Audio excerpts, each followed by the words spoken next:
de Ramadan, hein, la manière dont les autorités tunisiennes organisent ces festivités et également, bien sûr, ce mois de jeûne.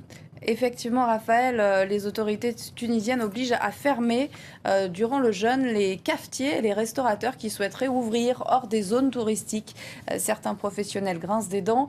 Sur Internet, la résistance de ceux qui ne font pas le ramadan s'organise. Hamdi Tili, David Thompson et Lila Blaise. Ce cafetier de Tunis affiche la mine des mauvais jours. La police nous oblige à fermer. En plein ramadan, Tarek Bouzidi avait décidé d'ouvrir son établissement. Ouverture jugée illégale par les autorités.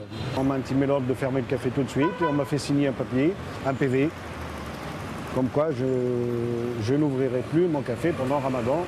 Aujourd'hui, il est obligé de refouler ses clients. Les employés, eux, sont contraints au chômage technique. Si on ferme les cafés juste pour faire plaisir aux intégristes, ça c'est grave. On ne prend pas en compte le respect des autres personnes qui ont eux aussi le droit de faire ce qu'ils veulent. Selon le ministère de l'Intérieur, cette réglementation n'aurait rien à voir avec l'arrivée au pouvoir des islamistes en Tunisie. Au contraire, elle daterait même de l'indépendance.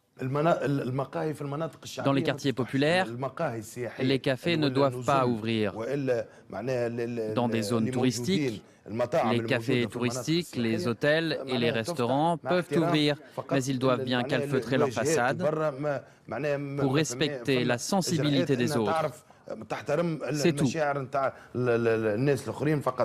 Alors en période de Ramadan, les Tunisiens qui refusent de jeûner comme Karim s'organisent sur Internet. Alors chacun, il doit indiquer sur la carte l'endroit du café ouvert pendant la journée. Wow. Pour les non-jeûneurs, cette carte interactive est presque devenue un jeu, un acte militant. Il y a beaucoup de gens qui ne font pas le ramadan et qui veulent s'exprimer de façon libre. Karim va jusqu'à poster des photos de son déjeuner, tout en reconnaissant qu'en Tunisie, la cohabitation entre jeûneurs et déjeuneurs a toujours été pacifique. Voilà, et c'est ainsi que s'achève ce journal de l'Afrique. On vous retrouve, Sonia, dans la prochaine heure de Paris Direct. Ce sera avec Aude Lechrist. Restez avec nous.